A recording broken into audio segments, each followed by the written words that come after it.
What's up, y'all? It's Ty. In this video today, we're going to be going over and talking about my top 10 hidden gem cards in NBA 2K25 MyTEAM. Now, I want you guys to look. There's 163 pink diamond hidden gems. So, if I miss out on any of your specific favorite pink diamonds, let me know. Now, right now, to get a pink diamond hidden gem, you have to lock in sets.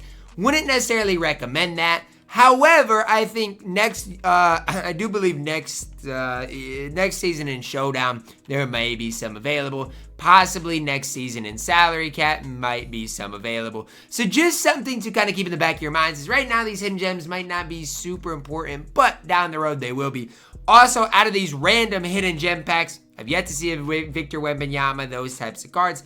It's very skewed, guys. You're probably going to pull a bad pink diamond instead of a really good one. Nonetheless, let's look at our top 10, starting out with pink diamond Yao Ming. Feel like he has to be included somewhere. 7'6", 54 3 ball, which you can green with that. Great block interior, great rebounder, 59 speed. So here's the situation with Yao. Obviously, he's going to be the tallest big in the game. He should be nearly unstoppable. And honestly, his 3 ball and speed aren't that bad. So if you get Yao, definitely is more than playable. Definitely is going to be one of the better bigs in the game. If you get him, should be nearly unstoppable, genuinely.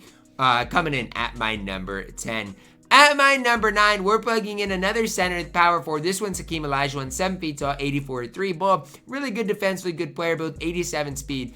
I mean, the speed for me is the most important thing for this Hakeem Olajuwon. Now, kind of a red flag, no Hall of Fame rebound chaser definitely is something to make note of. But with his combination of speed, player build, as well as his decently high 3 ball, I think even if you play him at the power forward position, he's going to be one of the best power forwards in the game. I like him more than like the power forward Giannis card. I like him more than some of the other pink diamond power forwards that we do have in the game. Hakeem, to me, is one of our top 10 coming in at number 9.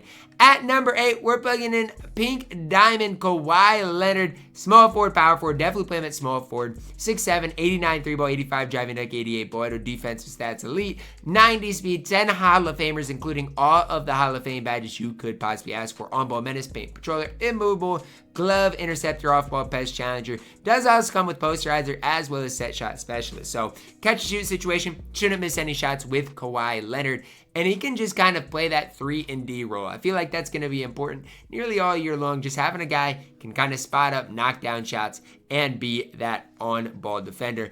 Everybody needs an on-ball defender like Kawhi. He historically has been one of the best cards at the small forward position at all times. Coming in at number 7, plugging in a card that is eerily similar to Kawhi Leonard.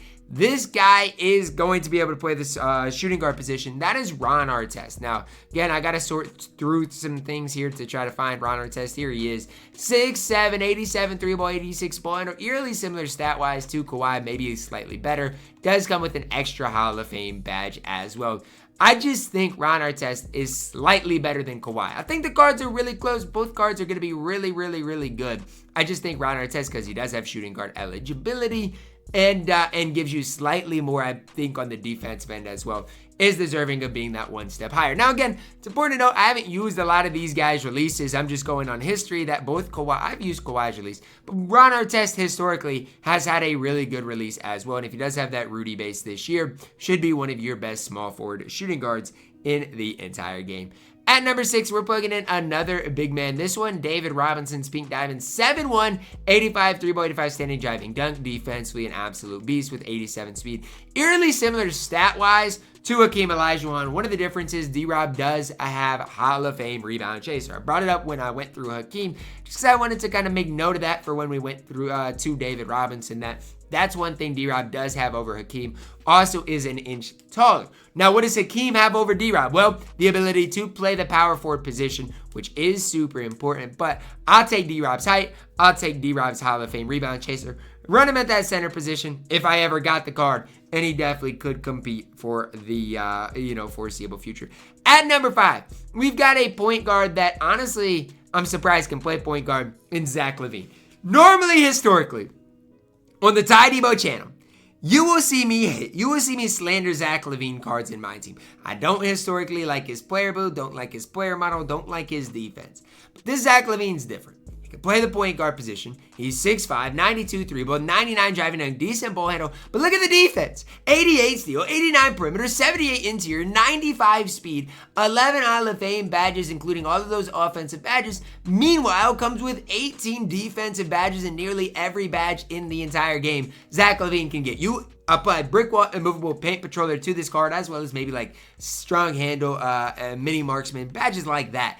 This is going to be a great point guard for you guys. Now, again, I don't know when Zack LaVine's going to come out. I have no idea. But whenever this card is released, whenever this card does become available in Season 2 Hidden Gem sets, he is going to be a beast. Important to note, Hidden Gems eventually do become cards in the game. So whenever this Zack LaVine comes out, going to be one of your better point guards in the entire game. At our number 4, we're plugging in a Mr. Consistent. That is Dr. J. And when I say Mr. Consistent, let me ask you guys this.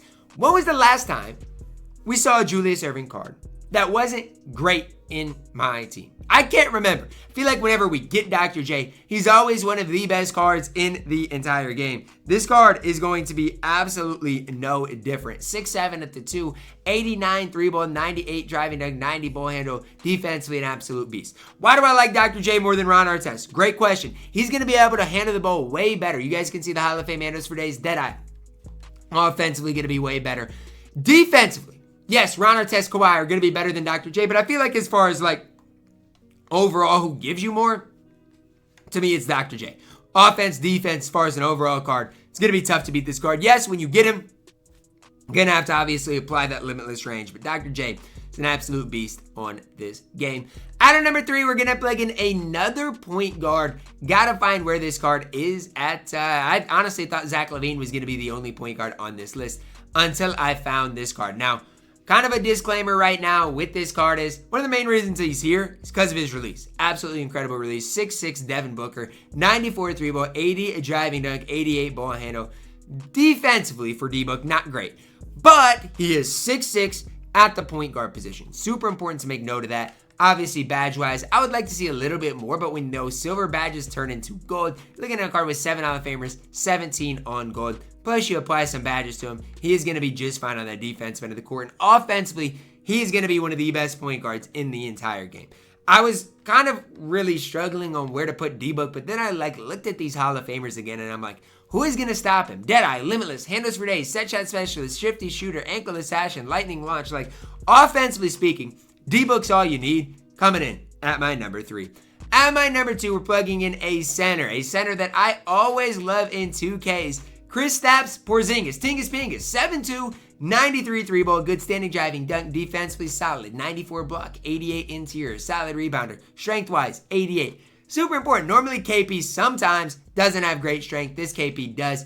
8 Hall of Famers, Posterizer, Rise Up, Deadeye, Limitless, Post Lock, Box Out Beast, Post Up Poet, Set Shot Specialist. I feel like as far as offense is concerned, KP is going to be one of the best offensive centers forever. Like, whenever this card comes out, he's going to be one of the best offensive centers for the foreseeable future.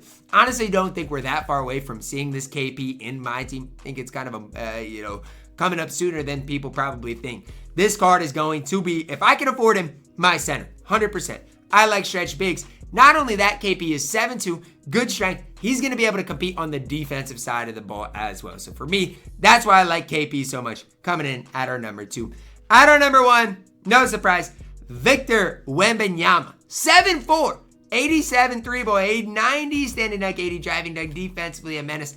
Just slightly better than Kristaps Porzingis as far as an overall card. 2 inches taller, defensively gives you a little bit more. Badge-wise gives you a little bit more. Whenever this KP comes out, just know he's going to be the best card in the game. Just know. He's 7'4". He's going to be an absolute menace defensively. Offensively, in the pick and pop game, going to be a stud. Going to be a stud at attacking the rim. Did y'all see his double clutch last night? I mean, my goodness. Victor Wembanyama is the real deal in real life. Though I think he was overrated last year. I think in the future, he's going to be the real deal. And in 2K specifically, this card is going to be absolutely unstoppable. Obviously here, guys, there's other peak diamonds that are going to be great. This KD is going to be great. However, I don't necessarily love his total badges. You're going to have to badge him up a lot. Some other cards in here that I really do like. But when we're talking about the best top 10 pink diamonds and hidden gems in our entire game, that's who I went with. Again, these cards could be coming out in future drops. They also could be available in the future King of the Court, something like those drops as well. So just keep an eye out for them. Drop a like on the video, guys. Subscribe if you're new, and as always, man, I love you guys. Have a blessed day.